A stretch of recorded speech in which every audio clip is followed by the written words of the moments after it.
Majorly Bharat में कहाँ-कहाँ आप काम कर रहे हैं? क्योंकि मैं कर्नाटका में हूँ, मैं जानता हूँ कि यहाँ कोलार में बहुत ज़्यादा वेस्टेज रहता है। भारत में सबसे ज़्यादा वेस्टेज कहाँ देखा है?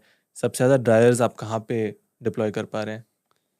सो मोस्टली हमारे ड्रायर्स का यूज़ केस जो है वो हॉर्टिकल्चर प्रोडक्ट्स है, हुँ, जिसमें 3 मेजर स्टेट्स हैं। Karnataka obviously, Maharashtra is a big potential जहाँ पर हॉर्टिकल्चर का हुँ, लार्जेस्ट हुँ, हुँ। प्रोडक्शन है। इन आंध्र प्रदेश, तो ये 3 मेजर स्टेट्स हैं जहाँ पर हमारा बहुत प्रोडक्ट सबसे ज़्यादा ड्रायर लगे। At the same point dryers हमारे कश्मीर से लेकर कन्याकुमारी हर जगह लगे।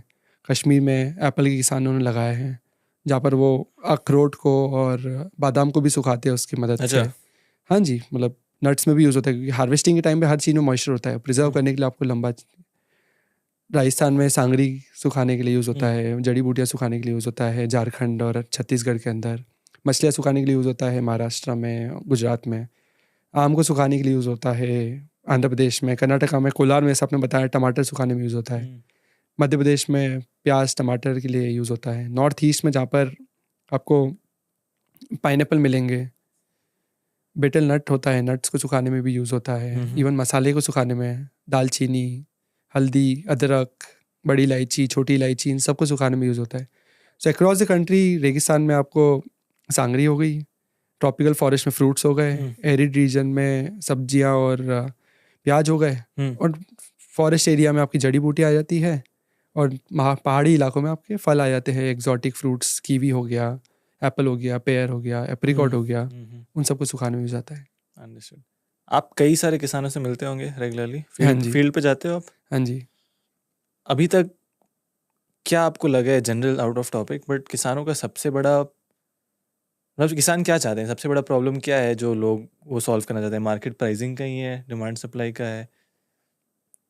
सबसे बड़ा जो हमने प्रोटेस्ट में भी, इंडियन प्रोटेस्ट में भी ऑब्जर्व करा है, उनको एश्योरेंस चाहिए कि हम इतनी मेहनत कर रहे हैं, उसका हमको कुछ फ़ायदा मिल सके।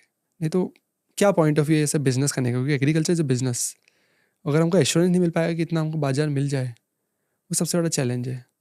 जो ऑब्वियसली बात है कि कोई कमिट नहीं कर सकता, गवर्नमेंट भी नहीं कमिट कर सकती, कोई बड़ा आदमी भी नहीं कमिट कर सकता। दैट्स वाई वो गैम्बल है ना। किसान बोल सकता है कि वो, किसान की भी डिपेंडेंसी नेचर पे है। हर बार मुझे सेम कंसिस्टेंट प्रोडक्ट नहीं मिलेगा, हुँ। तो क्वालिटी नहीं मिलती है। बट वो इकोसिस्टम है जो धीरे धीरे करके बिल्ड हो रहा है। वेरी फील क्या फूड प्रोसेसिंग के थ्रू आपको लगता है कि गारंटीड इनकम मिल सकता है किसान को? Food processing is a backbone I hmm, would say, हुँ, हुँ, कि कुछ नहीं मिल रहा तो हम कुछ कमा पाए।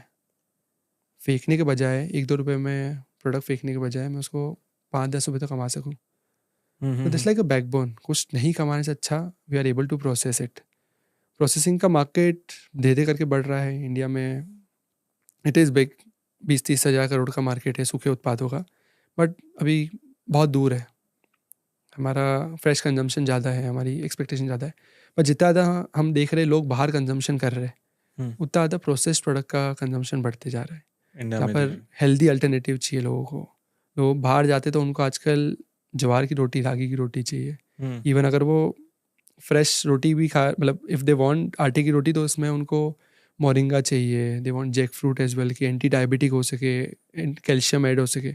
सो fortifying is a big potential as well, जहाँ पर लाइक मोरिंगा का पाउडर सुखा के हम आटे में डाल के फोर्टिफिकेशन कर सकते हैं, हुँ, कि हुँ, उसकी क्वालिटी बेटर कर सकते हैं। तो अब जब एक नॉर्मल कंज्यूमर बाहर जा रहा है, तो वो एक्सपेक्ट करता है कि मुझे घर से बेटर कैसे मिल सके। वो घर से बेटर सिर्फ केमिकल डाल के, ऑयल डाल के, पाम ऑयल डाल के नहीं होता है। ये मसालों के साथ, इवन मोरिंगा, जैक फ्रूट मैंने बताया, आजकल व्हीट ग्रास का कंजम्पशन होता है, स्पिरुलिना का कंजम्पशन होता है, hmm, hmm, which is making it, beetroot का हम कितना कंजम्पशन देख पा रहे हैं, बीटरूट पास्ता बन रहा है। हुँ। सो लोग हेल्दी अल्टरनेटिव के पीछे जा रहे हैं, जहाँ पर नेचुरल प्रोडक्ट्स का कंजम्पशन बहुत ज़्यादा बढ़ रहा है। हम इम्पोर्ट डिपेंडेंसी कम कर रहे हैं, तो हम चाह रहे हैं कि लोकल लेवल पे हम क्या प्रोडक्शन कर सकें। एवोकाडो का हम खुद कर रहे हैं। टमाटर हम लाइक ऑब्वियस सी बात है कि हम सुखा के, इटली से जो हम इम्पोर्ट कर रहे हैं टमाटो, उसका हम इम्पोर्ट ऑब्वियस सी बात है हम कम कर रहे हैं, इंडिया में प्रोडक्शन कर पा रहे हैं। So we feel there is a big future out there. Government intervention है, सेल्फ इंडिपेंडेंट हम नेशन बना रहे हैं, आत्मनिर्भर लोग बना रहे हैं। तो एवरीथिंग इज़ कनेक्टिंग टुगेदर। लोग आत्मनिर्भर होंगे तो ड्रायर की मदद से they are able to create employment, solar dryer की मदद से। तो we feel food processing is not just to solve food waste problem, post harvest losses solve होंगे, बट वो 4 और प्रॉब्लम सॉल्व कर रहे हैं। वो एम्प्लॉयमेंट जनरेट कर रहा है, वो इंडिपेंडेंट बना रहा है, आत्मनिर्भर बना रहा है लोगों को। We feel it's not just एक इकलौती चीज़ नहीं है, हम बहुत सारा लाइक इम्पैक्ट कर पा रहे हैं सिर्फ सोलर ड्राई की मदद से।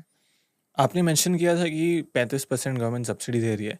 एक बार उस पर टच बेस करने के लिए, बिल्कुल। अगर मैं एक किसान हूँ तो किस प्रकार का गवर्नमेंट सपोर्ट मुझे मिल सकता है सोलर ड्रायर लगाने के लिए? सो ना ही सिर्फ सोलर ड्रायर, आप फूड प्रोसेसिंग में कुछ भी करना चाहते हैं तो PMFME स्कीम है, government ministry of food processing की स्कीम है PMFME, जिसकी मदद से आप 35% सब्सिडी ले सकते हैं अपनी फूड प्रोसेसिंग फैक्ट्री में, जिसमें सोलर ड्राइंग भी इंक्लूडेड है। अच्छा, तो किसी भी प्रकार का फूड प्रोसेसिंग के लिए हाँ जी, 35% है हाँ जी, और सोलर ड्राइंग उसमें भी आता है। हाँ जी, तो यानी 10 लाख का मैं सोलर ड्रायर लगा रहा हूँ तो 3.5 लाख सरकार सब्सिडी, हाँ और जी। 1 करोड़ का अगर मैं फैक्ट्री लगा रहा हूँ तो उसमें 35 लाख सब्सिडी। हाँ, डिपेंड करता है size of the project as well. जैसे कैप PMFME में 10 लाख की कैप है, बट बड़े प्रोजेक्ट्स भी आते हैं तो इन अदर स्कीम आप बड़े प्रोजेक्ट्स में अप्लाई कर सकते हैं, जहाँ पर 25 से 35% तक सब्सिडी मिलती है। At the same point government banks भी सपोर्ट करती है, तो किसान को सिर्फ 10% इन्वेस्टमेंट करना है, 35% सब्सिडी मिलेगी और 55% 55% बैंक लोन मिलता है। तो अपफ्रंट इन्वेस्टमेंट से 10% होता है, बाकी धीरे धीरे करके EMI की मदद से वो लाइक किसान दे कैन रिकवर द। काफ़ी इंटरेस्टिंग।